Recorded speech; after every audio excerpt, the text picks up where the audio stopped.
Mga bagay na gusto ng mga lalaki pagdating sa loving-loving. Okay? So, siguro magugulat kayo sa ating topic ngayong gabing ito. Okay? So, ginawa ko tong video na to dahil meron po kasing mga nagtatanong about sa ganitong klase ng usapan. Okay? So, dahil mabait tayo, so bigyan natin ng pagkakataon na mabigyan ng kasagutan kung ano ba yung mga bagay na gusto ng mga lalaki o ng isang lalaki pagdating sa loving-loving. So mga girls, alam niyo naman siguro na sa isang relasyon talagang kasama po talaga yung ganitong klase ng bagay. Okay? So ito po ay sangkap, ingredients na kung saan ay dapat po nating pangatawanan or ibigay ng kusang loob upang sa ganon mas maging matibay, matatag ang isang relasyon. Alam ko, hindi na kayo mga bata pa para iwasan yung ganitong klase ng usapin or something na tanggihan yung mga ganitong klase ng usapin. So kasi po mga kamamay, most of the time, okay, kung bakit po nagkakahiwalay ang isang relasyon o ang isang magjowa o isang mag-asawa dahil din po sa mga bagay na ito. Kapag hindi po natin naibibigay ng tama, ng maayos, yung kanilang sariling pangangailangan, malaki po yung tsansa na nagkakaroon ng hiwalayan. Kaya ngayon sa video ito mga kamamay, share ko po sa inyo yung ilang mga bagay na gusto ng isang lalaki pagdating sa loving-loving. Para sa ganon, alam nyo kung ano yung mga bagay na dapat na gawin, alam nyo kung ano ba dapat yung obligasyon nyo sa inyong mga partner. So mga kamamay, sigurado ko exciting to. Kung gusto nyo yung ganitong klase ng love advice, ganitong klase ng usapin, huwag nyo sana kalimutan na pindutin ang subscribe button, notification bell, and syempre, i-like mo na rin ang video ito para sa mas marami pang love advice na kagaya na rin nito na maaari nyong malaman. So kung napindot nyo na yung mga buttons na yan, maraming salamat mga kamamay at simulan na natin ang ating topic ngayong gabing ito. So ano nga ba yung mga bagay na gusto ng mga kalalakihan pagdating sa loving-loving? So ito na yung uunahin ko. Number 1, mukbang muna. Yes mga kamamay, pag sinabing mukbang, kailangan nyo po munang kainin kung ano man ang inihanda sa inyo ng isang lalaki. Alam niyo naman kung ano yon. Alam niyo yung sinasabi ko, kung ano ba yung inihahanda nila para sa inyo. Siyempre, walang iba kundi yung kanilang ice candy. Okay? Sa una, malambot pa yan. Pero kung marunong ka ng tamang proseso, kung papaano yan ipapasok sa refrigerator at mapapatigas, kukuha mo ang magandang hagod ng ice candy niya.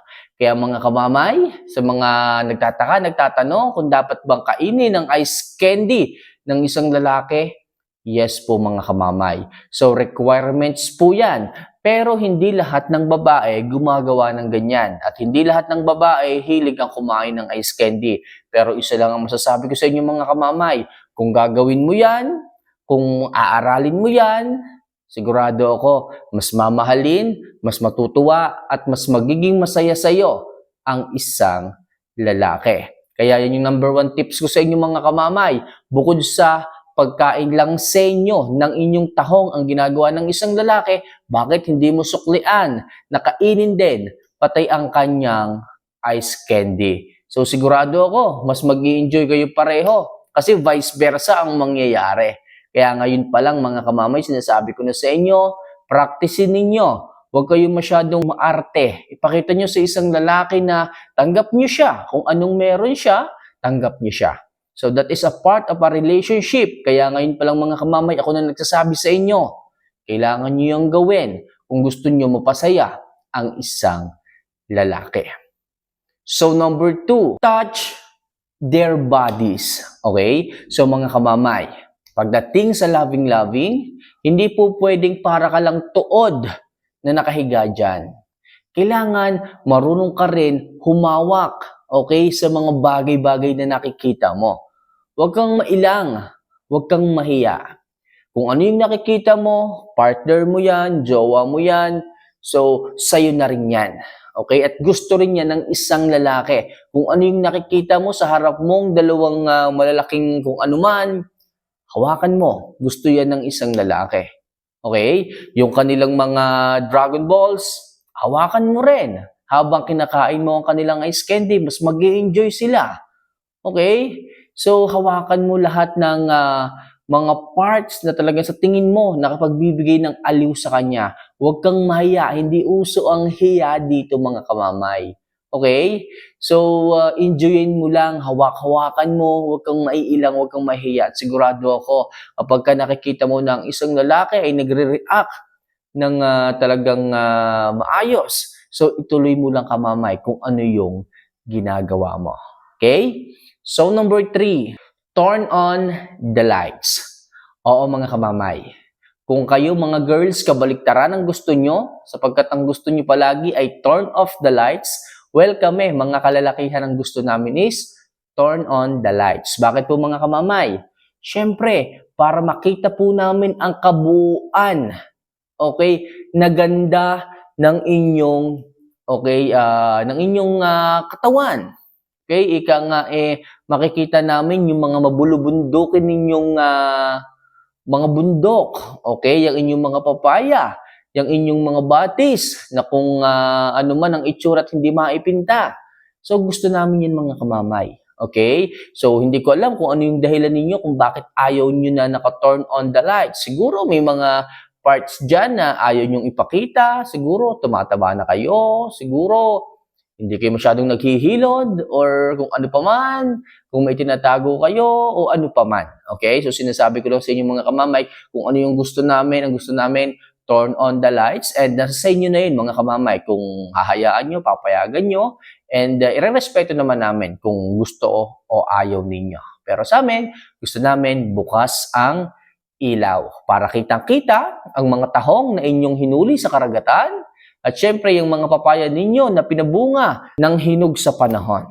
Alright? So next, dalas-dalasan mo sa ibabaw. Yan mga kamamay. Gusto namin yan, yung mga ganyang klase ng galawan. Ang gusto namin, madalas kayong nasa ibabaw sapagkat natatanaw namin. Okay? Gaya na sabi ko kanina, yung mga mabulubundukin ninyong dala-dala. Okay, it's either yan man ay Mount Arayat o yan ay mga chocolate hills lamang na hindi ganun kalakihan, mas mai-enjoy pa rin namin yan mga kamamay. Ang mahalaga, nandiyan kayo sa taas at natatanaw namin yung mga bagay na yan.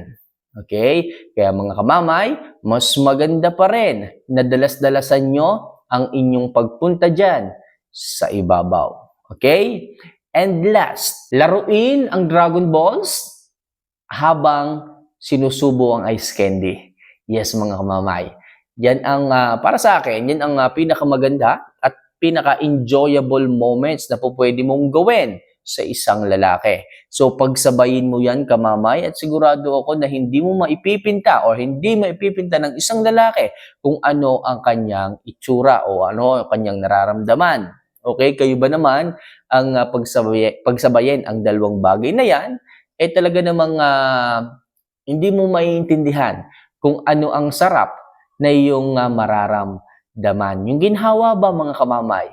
Kaya tinuturo ko to sa inyo mga kamamay para kayo ay magkaroon ng idea, magkaroon kayo ng clue kung ano ba yung mga bagay na kailangan yung gawin. Kasi karamihan dito ng ating mga subscribers kaya naiiwanan, kaya iniiwan, ipinagpapalit dahil sa ganitong klase ng bagay. Ayoko naman mga kamamay na dumating ang punto at panahon, okay, na dahil lamang dito sa mga ganitong simpleng bagay, alam ko simple lang to pero napakalaki ng magiging impact nito pagdating sa inyong buhay, pag-ibig. Kaya ngayon pa lang, inaaral ko na kayo, binibigyan ko na kayo ng background kung ano yung mga moves, mga dapat na gawin, mga bagay na isa lang alang pagdating sa inyong relasyon. Minsan kasi, hindi to sinasabi ng isang lalaki. Bigla na lang siya mang-iiwan, bigla na lang siya maghahanap ng iba, ipagpapalit ka nang hindi mo maintindihan, hindi malaman ang dahilan. Because of this, okay, kulang ka sa ganito, kulang ka sa ganyan, kulang ka sa mga tips na ibinibigay ko. Kaya ngayon pa man, alam ko, yung iba dyan, hindi ako maiintindihan, pero pagdating ng araw o darating ang araw, maiintindihan nyo rin ako. So mga kamamay, if ever na gusto mo yung ganito klase pa ng love advice, mag-comment ka lang dyan ng continue. Mag-comment ka lang dyan ng continue. Gagawa pa ako ng mga ganito klase ng topic. So paano mga kamamay? See you for our next vlog. Paalam.